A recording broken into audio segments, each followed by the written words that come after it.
So yeah, I think you mentioned something very key when you talked about the sense of paranoia, Yeah. right? I think that's fundamentally what drives hate, right? And hate is what eventually leads to war, in the sense that there's this sense of threat that a particular country or a group of people may feel regarding another set of people. Like for example, in the Israel Hamas war, Yeah. right? The reason why Israelis, if you ask Israelis, why are you, occupying, at least based on international definition, why are you occupying these people? They will say that if they don't control those borders, right, or if they don't have their military presence there, there's a high likelihood that those guys are going to bring in weapons and try to annihilate Israel, Yeah. right? And if you ask the Hamas, okay, why are you not attacking Israel? They tell you that because they are occupying us and we want to be free. So it's like at the end of the day, both sides have a good point of view, but that sense of threat is what is now fueling Yeah. this hatred, like this cycle of hatred. So I think maybe I'll try to get. I'd like to get your perspectives as well. But how exactly can we address this sense of threat? Because it's a sense of threat. There's a sense of mistrust as well, and there's also a sense of like fear about the other side, right? Israel, for example, they feel like if Palestine becomes like they have full statehood and military, there's a possibility that 10 years down the line they can decide that, you know what, now that we have these weapons, let's do it this time.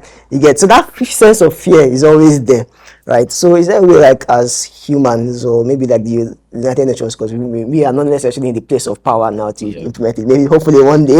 I'm just joking, but like is there a way we can tackle that sense of fear in human society? No, fear is a human emotion. So it's always going to be there at some point. Sometimes a country they might be meek and humble because they are not, prosperous and powerful yet. And then the more a country begins to get powerful, the more they want to exert themselves in the grand scheme of things.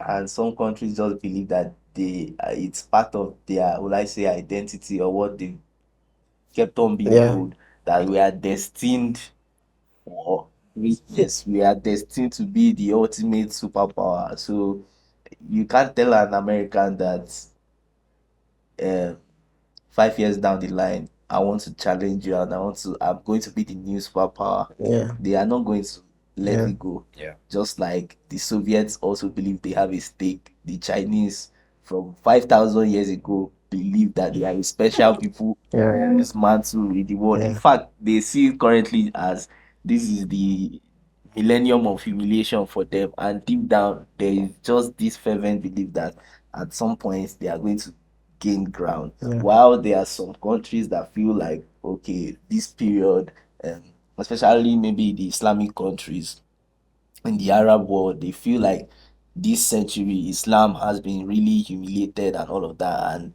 at some point they'll be the ones to take Take charge. over. Yeah, and then even if you come to Africa, some countries might believe that they want to be the ones that will dictate things here. Nigeria, the giant of Africa. Yes, it's never really going to, that kind of situation is never really going to end.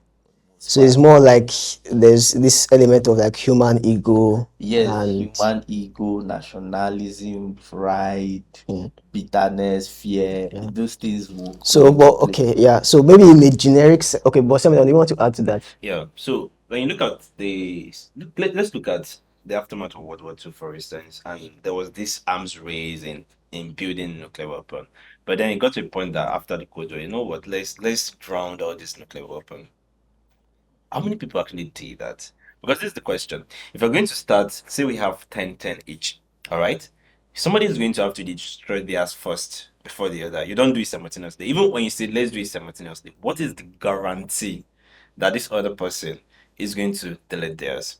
And so it's just best for me to keep mine and keep theirs, right? That is the paranoia playing a huge role there, and that will always exist. So if the Israelis do not occupy those places, what will the Hamas do? From the Israelis' point of view, the Hamas are bad people, not the Palestinians. The Palestinians are wonderful people. It doesn't matter whether they are casualties and what is going on. Oh, they're always good people. But these Hamas, they are bad people. We have to deal with them. So it doesn't matter what Hamas says.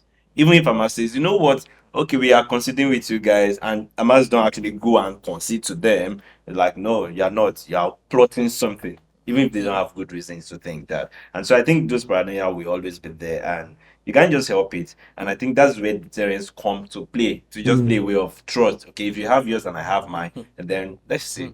The threat of mutually assured destruction. Yeah. Yes. So, but is there a way we can have like a, maybe it may not be a generic answer, but a case specific answer, in the sense that let's look at Germany, Yeah. Nazi Germany, and imperialistic Japan as examples. These guys were as imperialist as they come. You understand? Like Can have it. Japan wanted to control, be dominant in Asia, basically. And you look at the Japan of that 1940 period. You look at the Japan of 2024, like parallel opposites, right? It's like, how exactly did that? It's just like a miracle, like someone gave the magic wand or something. Yeah, It's a so miracle, actually. it's actually a miracle. I agree with Magic you. wand, really. Yeah, I agree with you. But what I'm saying is like, so it looks like there was something that the Allied forces, particularly the US, did in Japan that was able to, number one, neutralize that sense of threat, Yeah. both from the American perspective, right? That if Japan come back, are they going to attack us? And then also from the Japanese perspective, in the sense that they could now trust the US basically because they were starting to fund them educationally and they removed the emperor and all those other things. So is it like, do you believe that maybe there could be some case specific um actions that could be taken to mitigate this sense of mistrust and all of that? Maybe we've not just decided to exploit those options. I mean, what option was really utilized in the case of Japan, for instance? That was a very devastating one. And now, of course, there seems to be, or let's say there is actually peace and a form of trust. Are we really sure of that? Because after the nuclear weapon were deployed to Japan, there was really nothing they could do. You It's true, mentioned the sure. time. The Yeah. time was neutralized. So I don't think it's now appropriate to put up the question of do they now trust now? What could you have done? Yeah, should, and Germany to the Dresden bombing, kind of Exactly. like, So like a sense of trust will come in the place of I can do something, but just because of some other reasons, I decided not to do that. Then I trust you fully. That is trust, really. But if it's a thing of I have conquered you, and then you don't have any other I agree. I option, think that's a really great point. so Yeah, yeah. then and I mean, look at the ones that are fighting now. It's because that kind of thing did not happen to them. Supposing that sort of thing happened to them, to be a separate word altogether. Yeah, And so, I mean, understandable. if it was the Nazi Germany that was able to deploy or detonate the nuclear bombs, of course there may be some form of peace, but and some trust, but They then are just what subdued. you're Yeah. subdued.